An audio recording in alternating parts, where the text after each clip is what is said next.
All right. Hello, everybody. Hope you all are doing well. This is DFS Army's tournament strategy show. We're going to look back at last night, talk about a lot of good things that went well, a little bit of things that didn't go as well. And then we'll go through this slate. We'll game plan it, talk through guys we like, talk through guys that might not like as much. It's a gigantic slate, so it's going to be pretty interesting. But we don't have enough time to have too much filler at the start of this. Let's go ahead and talk about last night. I have to give gigantic shout outs to a few of my guys. First, Thomas Dye. I forgot to share his $400 win yesterday. He crushed, got third in the 20 max. My guy, Tan Guy, took down the $100,000 winning tournament yesterday. It was a split, 40K split. It's okay. I've been there. It counts. So congrats to you, Tan Guy. This was his winning lineup, which also just so happens to be the $100,000 winning lineup from yesterday. We see, and Tan Guy's a DFS Army member. That wasn't obvious. So that's why I'm as excited about it as I am. De'Aaron Fox. He had him in that line. De'Aaron Fox was someone that we forced exposure to. We loved that game yesterday. Jaden Ivey was someone I had exposure to early on. I'm not sure how much I ended up having of him by the time late swap happened. Jason Tatum, we forced exposure to. So glad that worked out. Nikola Jokic, this was the game changer. Jovic, we got the news that Jaime was not going to start. It was all over the Discord. A lot of coaches were talking about how Jovic was going to be a core play for them. He was also a core play for me once that starting lineup came out. And I had 99% Jovic. And he was not very high owned last night like he should have been. And so a lot of DFS Army members did well, myself included. Sabonis was a core play for me yesterday. Glad that Tan Guy had him in the line. It looks like he liked him a lot yesterday too. Mike Conley, I liked a little bit less once we found out Edwards was going to play, but Mike Conley was a fine play, and we talked about it on this show too. So this worked well. Duncan Robinson was a core play, and then Kevin Love we were over the field on. I did have a 30% cap on him, I think, but that was still significantly over the field, so it went well. There's a few other guys I need to shout out to. I Need Money, who you all see in the chat, got second place yesterday, had a $750 win. D Money, who is here sometimes, had a 40K win yesterday. So he's the second guy who won 40K yesterday. My guy, Jay Grace, turned $60 into $400. That's incredible. And then Siakam turned $60 into $900, and he made a little bit more on top of that. So just love seeing you guys do well. So congrats to you guys. Zolo, this slate is crazy. We need to get back to this slate. 12 gamers, man, are tough. I've had some success with 12 gamers before in the past, but it is a bit more of a boom bust strategy for me. I usually like to 150 max, but I am 20 maxing today just because I don't feel like 150 maxing is going to be a little nuts. I think we're going to have a lot of injury news today, too, that we're going to have to dig through as well. Mr. Five, what's up, man? Hope you're doing all right. Thomas, glad you were able to make it. We were just talking about you. Zolo said, Josiah, when you play the 100K tournament, how many lines do you usually play in it? The first time I took it down, like a year or two ago, I only used 20 lines. After that, the other wins I've had there, I 150 max it. I don't play the 100K tournament too much anymore. I've won it a few times, and it's not the best cost winning strategy. And so I really play for fun now and just try to help everyone out. But I don't play the 100K tournament these days too often. But if I did, I would probably try to 150 max it. Winning it with 20 lines was a little lucky. Tan Guy, no worries, man. Glad you crushed. Congrats. I Need Money. I'm going to just play single entry or 20 maxing too. Yeah, it's one of those slates. And I think we have enough news already where 20 maxing makes sense. If we get more injury news, 150 maxing is probably the optimal way of playing it, but I'm still going to keep it light with 20. So let's jump into it, guys. It's going to be crazy. Going to have to go pretty fast through this. So might not be as detailed as I am sometimes. Maybe I'm never detailed. I don't know. Jax, nice, man. Glad you did well too. Let's look at the Hawks against the Hornets. This is a game I like. There's a few games on this slate I'm comfortable just completely skipping over. but this is one of those games I don't want to do that. For the Atlanta Hawks, we have, when it comes to injury news, Okongwu out and Clint Capella are out. AJ Griffin's out. Wesley Matthews is out too. But the main thing that matters here is that they're missing their two main centers who have been splitting minutes all season. And so that leaves us with Bruno Fernando. We're assuming he's going to start. Thank God this game is the first game on the slate, just in case they decide to do something weird with the starting lineup.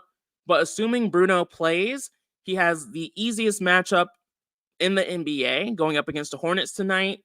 He will be in all of my lines, assuming he starts. If he doesn't, I'll adjust to that. But assuming Bruno starts at 3,600, I'm not going to overthink it. I'm going to play him. There is a contrarian mindset where if you're playing a 12-game slate and there's someone who's 50% owned, there's always an argument to be made for fading that player. In this situation, I can't find a good reason to do that, and so I'm not going to. Outside of that, the other Hawks are looking good too. It's a soft matchup. We know the Hornets are a team we like to pick on. The game total is good at 238. The Hawks play at a fast pace. The Hornets play at a little bit of a slower pace, so that does lower my excitement some. But you can definitely look at Trae Young, DeJounte Murray. Jalen Johnson's the one who's showing up in my lines currently who I like seeing. And DeAndre Hunter could be a little sneaky. I think Sadiq Bey could also be a little sneaky here as well. With the Hawks missing two centers, I expect one of Hunter, Johnson, or Bey to have a slate-breaking performance here tonight. But I haven't really been able to narrow down who it's going to be quite yet. But I like the Hawks. The Hornets are another team that are in a pretty good spot. Of course, LaMelo's out, which makes Trey Mann a very viable play at 5K. He's been in decent form. He has a good matchup against the Hawks. He's looking pretty chalky, but he's showing up in my lines so far. As of right now, Bridges, Miller, the other Hornets players I typically like forcing exposure to, they aren't showing up for me right now. And I'm not planning on forcing it with these guys in my 20 maxes. 150, I think you can get there with Bridges in particular. Miller's fine if you want a little bit of exposure, but I don't plan on forcing it yet. Grant Williams has decent upside at 4,300. I think he could be a little sneaky today, especially if I was 150 maxing. I would want a little bit of exposure there. He's been playing a lot. He's been in good form. Matchup against the Hawks is super soft today with them missing their two main starters. Bruno is not someone we need to be worried about from a defensive perspective. So I think Grant Williams could be interesting. Nick Richards, he has a soft matchup like I mentioned, but I think his price tag is pretty fair at 5,600. All right, for the Miami Heat going up against the 76ers, for the Heat, we know what this situation looks like. Jimmy Butler is out. Terry Rozier is out. Josh Richardson is out. We saw this last night. Another situation where I am super thankful this is the first game of the slate. Because just because Jokic started yesterday does not mean he will start tonight. We see this happen. I wouldn't be shocked if Jaime starts tonight here. But assuming what happened yesterday happens today, Jokic will once again be a core play for me tonight at 3,100. He's too cheap for the upside he has, and the matchup against the Sixers these days is not something to be afraid of. So if he starts, he's in play. If he doesn't, he's not. Jaime is extremely viable if he ends up starting here too. There's more here why I wouldn't be shocked if Jokic doesn't start, but we don't have enough time for that. I am going to force exposure to Bam. He's the one I'm going to prioritize here for the Heat if he doesn't show up naturally. Duncan Robinson is looking like he might be he's saying 15% ownership, which is pretty solid on a 12-game slate, but I plan on at least being there with Duncan Robinson tonight. I like this spot for him. I like the price tag, similar to yesterday. Kevin Love saw a few more minutes yesterday, which was nice to see. I think we were all a little nervous about how much he might actually play, but he saw 23 minutes. And so I would expect 20 to 23 minutes once again today. And so I like him once again. Hero, you can do worse. So he's not awful at 7,200, but I'm not planning on forcing exposure to him in this spot. Also, if you're interested in the pre-lock show, which is where we talk about execution, which is where we talk about what mins and maxes I have and Brandon has, that's where you will really see the execution side of things. That's only for VIP members. It will happen at 5:30 p.m. today. If you're interested, link is in the description. Promo code is BOB for that. All right, moving on. For the Sixers, Joel Embiid is still out. That's like one of the biggest things still. Tobias Harris is also out alongside Kyle Lowry and Nicholas Batum. So that makes the Sixers much more viable than they would be if Harris was playing. Buddy Hield had a strong performance last time out. We're starting to see how involved he can be on this team. I like at least being around field weight exposure to him because Harris is out. Matchup against the Heat doesn't worry me, especially with Jimmy Butler out. So Buddy Hield is someone I do want to at least be at field weight exposure with, which is 15% as of right now. Kelly O makes sense. Cameron Payne is fine, but he's not showing up for me too much early. Similar situation with Kelly O, but both are very viable. And then Maxi's interesting, but I don't plan on going there as of right now. Low game total is a main reason for why I'm not trying to force too much exposure here. I like to focus on the high total games.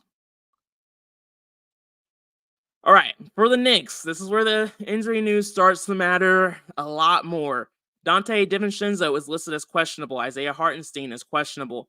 Isaiah, if he plays, the matchup here, I'm not overly excited about Sims if he plays for Hartenstein tonight, so I don't really care about that. But if Dante DiVincenzo gets ruled out, then we have to look at guys like Jalen Brunson, Josh Hart, Alec Burks.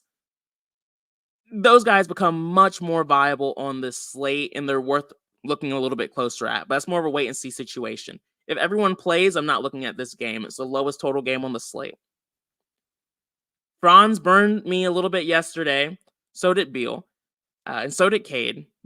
There were a few guys who didn't come through that would have made last night even better.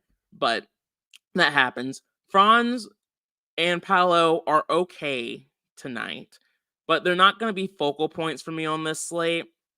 I don't think it's crazy to take shots on them at low ownership. If I was 150 maxing, they would be guys I would consider taking a shot on.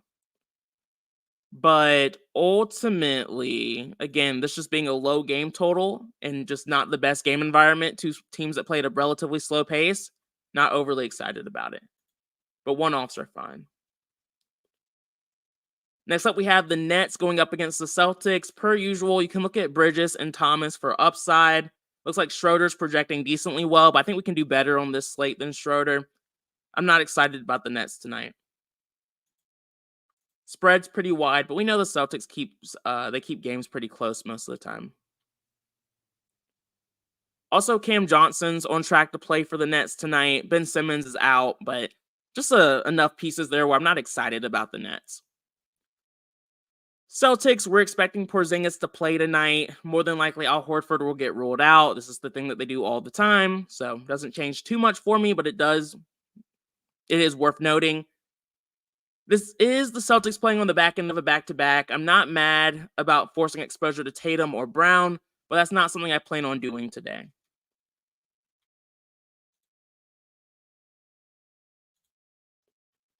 For the Pacers, this is where things start to get a little bit more exciting. Game totals are getting a bit better once we get to the Pacers. Once again, I'm willing to go back to Tyrese Halliburton. He is listed as questionable, so obviously there's a chance he won't play, which will make things a little bit more chaotic. Miles Turner is also questionable for this team, and we know how dynamic these bigs behind Turner can be when they see minutes. Isaiah Jackson is the main guy I'm talking about here. Benedict Mathurin is questionable, and so if he gets ruled out, that opens things up a bit too. Pacers are a team we're going to have to watch out for tonight, especially if that injury news comes through. If everyone plays, I'm taking another shot on Tyrese Halliburton at 8,900. Just love his upside, and I like the game environment and the matchup and the close spread. So Halliburton's on my radar. I will force exposure to him if I have to, which I will have to. He's not showing up right now for me in my early runs. For the Raptors, RJ Barrett is questionable. That is a big deal. He plays a lot for this team. He's a starter. He has a pretty solid usage rate. If he's out, that's a nice boost to Scotty Barnes and Emmanuel Quickley. As of right now, I'm not looking at the Pacers. They're not standing out for me. But if RJ Barrett's out, I will force some exposure to Scotty Barnes and Emmanuel quickly. See, I told y'all the injury news is going to get a little crazy. Would love it if everyone plays, but that's just not going to happen. For the Houston Rockets, for the Chicago Bulls, let's see. Alex Caruso is questionable again. No real injury news outside of that. You all know I don't like to pick on the Cavs. You can take one-off shots here with like a Vucevic, a DeRozan, Caruso if he plays, but I'm not forcing exposure to the Bulls tonight. Another situation where it's a low game total against a good defense, and that's basically it for me. Another situation with more injury news that matters. Darius Garland is questionable. We know the Cavs can go off when Garland sits. Donovan Mitchell at 9,700 would become a priority for me if Garland ends up getting ruled out. Jared Allen at 7,100 is already standing out a good bit. It's a little cheap for him. Matchup against the Bulls isn't awful. Let me look a little bit closer at it. Chicago. No, Cleveland. Ooh, actually, the Bulls have been pretty solid from a fantasy points allowed perspective. They've been pretty stout from a defensive standpoint here lately over the last few weeks. I am going to take the like off Jared Allen. I'm not going to force it unless Garland gets ruled out. If Garland's out, I will force exposure to Allen, Mobley, Mitchell. If Strus's ownership stays low, I'm interested in taking a 5 to 10% shot. Karis LeVert's a little interesting in that spot too, but I'm not sure who I'm going to pull the trigger on there. But I will try to get exposure to the main three here if Garland gets ruled out. Appreciate you, Mr. 5. If you all could smash the like button, it helps a lot. Helps make sure people realize you all are engaged and watching. If you're not, that's okay too. I still appreciate the like. Daniel Garcia, hope you're doing all right, man. Let's see. Solo DZ said, yep, playing the king. I see you, man. Appreciate you, Dave. Hope you're doing all right. You're right, Jax. This is a Siakam revenge game. There is a chance. And we see it all the time where teams try to give these guys who they traded for, they give them a little bit more run, a bit more involved, trying to make sure they feel good about life because players can be a little sensitive sometimes. So it wouldn't shock me if Siakam is a bit more of a featured player tonight. I would like him, and I would take a shot on him if Halliburton got ruled out just because of the usage rate change. But also, if Miles Turner gets ruled out, Siakam becomes a much better play as well. So wouldn't shock me if we get there a little bit. Yeah, I think LeVert's worth mentioning there. All right. Next up, we have the Rockets going up against the Grizzlies. I like the Rockets a good bit. Mostly because the Grizzlies suck. They are just not a good team. And also the Rockets have Cam Whitmer out, Fred VanVleet's still out, Easton's still out. So a few of these pieces make the Rockets look even better. Alperen Sengun is someone that I want exposure to tonight. I'm going to try to make sure I can get some of that. Jalen Green's been in decent form. He's a bit volatile. Sim Model likes him as well, so he's someone I don't want to forget about tonight, even if he's only in 1 to 2 of my 20 lines. Amin at 6,500 is very viable. It wouldn't shock me, though, if because of the way news breaks at the point guard position, we end up having some better value than Amin. But as of right now, Amin makes a ton of sense, but I do think there's a world where I don't have as much exposure there. Aaron Holiday is fine, but I don't really want more than 20%. And Jabari's fine too if he shows up, but I'm not going to force it. Grizzlies, low total game. I don't like picking on the Rockets too much, but they're still missing a lot of guys. Zaire Williams is questionable. Derrick Rose is questionable. I don't really care about Derrick Rose, but Zaire being questionable does matter. And this is really them returning from injuries. They're not guys that are going to be out that's going to shake a lot up. Ultimately, I still don't love the Grizzlies tonight. I'm not trying to force exposure to any of them. They're not showing up for me as of right now, so it's not something I have to think about too much. But if they show up later, I wouldn't be against it, but there's no one I'm trying to force exposure to here. Low game total situation once again. For the Wizards tonight, per usual, we have another piece of injury news that will really shake up how we're looking at things. Kyle Kuzma is listed as questionable. If Kyle Kuzma gets ruled out, that's a boost to Avdia, Tyus Jones, really this entire team, because Kyle Kuzma has a high usage rate.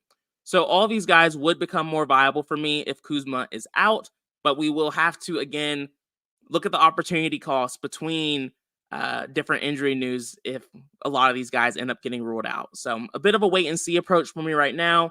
Tyus Jones is looking like a pretty solid 6K point guard. But again, if we get more value, might not have to play the mid-range as much here. But he definitely makes a lot of sense at 6K. And then game environment's decent at 234. Pretty wide spread, though, which makes me think Kuzma might end up not playing, but the Wizards are also just bad, so they normally have pretty wide spreads. That's pretty much all I'm looking at there. It's more of a wait-and-see approach. We have to see what happens with Kuzma. For the Pelicans, Zion Williamson is once again questionable. He's been questionable for weeks. He typically ends up playing. There's a chance he doesn't play, so we have to be prepared for that. We know who gets the boost there, though, if that happens. If it does, we'll talk more about it on the pre-lock show. Brandon Ingram is the guy I am looking to force exposure to. I love picking on the Wizards. Ingram has been lacking a little bit of upside over the last couple of games, but at 8K, there's still enough meat on the bones where I want to attack with him tonight against this bad Wizards team. Zion is fine if he plays. All right, moving on. And then, not really worth talking about the other one. CJ's worth a shot, but I didn't force exposure to him. Next up, we have the Spurs going up against the Mavericks. I, once again, didn't really plan on playing Victor Wembanyama tonight because I thought everyone would do it, but people just don't like playing Victor for whatever reason it is. He's not even that expensive at 9,200, and he gives us pretty consistent 50, 60-point upside and only played 28 minutes last time and had 70-point upside. I mean, if no one else is playing him, I'm just going to keep doing it until it doesn't make sense to do it anymore. Devin Vassell is another one of those mid-range guards who are very viable to play. Decent spot, decent matchup, all of the above. Trey Jones is fine, but the only guy I'm forcing exposure to on the net on the Spurs is Victor. All right, for the Mavs, not as much injury news. We have Luka and Kyrie Irving both listed as probable. Derek Lively's questionable. Maxi Kleber is questionable. If they get ruled out, we are going to have to start looking at some of their power forward and center options, but ideally that won't happen. We saw a nice boost up to Gafford in price, so he's not really someone I'm looking at right now, but he is worth considering if Lively and Kleber both end up getting ruled out, but that's more of a wait-and-see approach. PJ Washington, very similar story as well. I do want to at least match the field on Luka. At least 5 to 10% exposure is my plan. For the Lakers tonight, we got a little bit of clarity for once, well in advance. LeBron James is out for the Lakers. That is huge for them. That's why a lot of the Lakers are going to show up for you in some of your early runs. Obviously, Anthony Davis is one of the best center plays on the slate. He has a great matchup against the Jazz. I plan on at least having 20%. Ideally, I'll have a little bit more. D'Angelo Russell did see less minutes yesterday. It's hard to know if that's going to be a trend or not with Spencer Dinwiddie joining this team. I don't want to say that would be the case. I think it's more something we just have to keep an eye out for. With LeBron James out, though, it's pretty simple. I plan on having D'Angelo Russell exposure. I'm not trying to avoid him. At 7,200, he makes a ton of sense. And I plan on at least being around field weight exposure, comfortable with a bit more. Austin Reeves is fine. I don't feel like I have to force exposure to him, but ideally he'll show up a bit by himself. Spencer Dinwiddie, I'm not overly passionate about. Rui Hachimura, I would like to see. He is showing up in some of my early runs, so I'm not going to put a like on him, but if I have to, I do want to at least be around 10% exposure there. And then Taurean Prince is fine as a dart throw. We know he can get hot, but I think there's better value plays on the slate. So I like the Lakers a lot. This game also has one of the highest total games on the slate at 240.5, and so you already know I'm going to be forcing exposure here. The highest total game is this Pacers-Raptors game. It was hard to talk about the Raptors with Barrett questionable, but ideally we'll have that news closer to lock. And I'm going to force exposure to the Raptors and Pacers. We just have to see who's going to play. But option 2 is forcing exposure to the Lakers and the Jazz. For the Jazz, they are pretty healthy per usual, which means they're going to be a pain in the ass for us to play tonight because they have a pretty wide rotation. And so it's pretty tough to trust anyone here. I do like Walker Kessler. Ever since he's been starting, I've liked him, and he's still relatively cheap at $5K. Comfortable having plenty of exposure to him against the Lakers. Keyonte George is volatile as all hell. He did awful last game. That does not mean he'll do bad this game, though. He's still cheap at 4,200. He still sees 29 to 30 minutes, and he presents upside. And so, although I don't trust him, I'm willing to play him because that's just the way DFS works. So Kessler and George will show up in a lot of my lines today. I'm, per usual, tempted on taking a shot on Markkanen or Sexton, but on this slate, I couldn't find a great enough reason to force exposure to them over some of the other guys I plan on forcing exposure to that we already talked about. Next up, we have the Kings against the Nuggets. This is an interesting one. The Kings played last night, so they're on the back end of a back-to-back. Sabonis crushed. Fox crushed. A lot of the Kings did well. And so I get why the Kings are lower owned because they are on the back end of a back-to-back. But if no one is playing these guys who are in good form and have a pretty solid matchup, I'm going to have to play these guys, probably around 5 to 10% exposure on Sabonis and Fox. Both are priced very appropriately where they have enough upside still left on their price tag. And so I'm going to force exposure to these guys. You can even force a little bit of exposure to Keegan Murray too if you want to, but Sabonis and Fox are going to be my priorities here. Part of why I am comfortable playing the Kings is because the Nuggets are missing guys. Jamal Murray is unlikely to play. KCP, Kentavious Caldwell-Pope, is unlikely to play. That opens up minutes and usage for the Nuggets. I might be able to dig deeper at MPJ and Aaron Gordon and land on some of these guys, but all I really care about is Nikola Jokic. As of right now, he's a core play for me, which is wild. That just screams and speaks to some of the value we have on this slate. But Jokic sees a 4.9% increase in usage without Jamal Murray. He has a solid matchup against the Kings tonight. Not that I ever worry about matchup when it comes to Jokic in general, but the Kings are giving up the 12th most points in the NBA to centers, and that's fantasy points. So that's great for Jokic. So there's a lot of things going in the right direction for him here. Increasing usage, good game environment, good matchup, facing a team on the back end of a back-to-back. I'm going to play as much Jokic as I possibly can. He's one of the guys I like a lot on this slate. He's also the thumbnail, so no surprise there. Next up, we have the... What's up, Coach Chris? Hope you're doing all right, man. Yeah, Spencer did see blowout run, and so that's also why some of the Lakers didn't see as many minutes, but even LeBron played a bit more than D'Lo last night, which was a little weird to see. AD didn't play at all in the fourth quarter, but he still did well.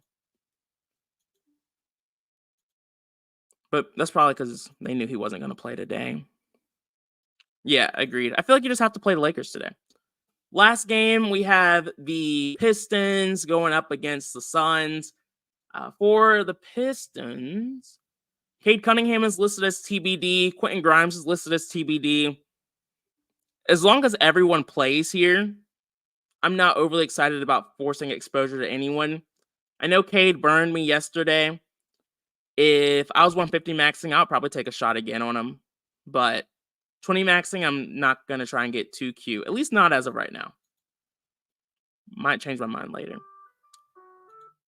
For the Suns, we have Thad Young listed as TBD. Bradley Beal is out. Royce O'Neal saw a decent run yesterday. Eric Gordon started for Bradley Beal after his injury. Royce O'Neal, if he's seeing 30-plus minutes at 3,800, he's definitely worth having exposure to. He's a low-usage player, typically just does a lot of cardio, but I'm not mad if he shows up. Some model likes him a good bit as well. So, not really trying to force in KD or Booker today. Matchup is solid, but the spread is pretty wide, and I think they do beat the Pistons pretty bad tonight. But I'm not mad if you want to take shots on Durant, Booker, or Nurkic. I'm just not landing there as of right now because of other guys I'm prioritizing. They're going to win for Monty? All right, Mr. 5, I hear you. I hope you're right. That'd be good for them. But we'll see. So pretty much that is everything for me. It's a crazy slate. A lot of injury news we're waiting on. But we'll get it, and we'll make it work on the pre-lock show. I like this slate more than I thought I was going to, but this is still a wait-and-see scenario because of all the questionables. So, good luck to everyone. Congrats to everyone who did well yesterday. Sorry I couldn't name everybody. I know there were a lot of screenshots there, but wish you all nothing but the best of luck, and I'll see you later. Peace out.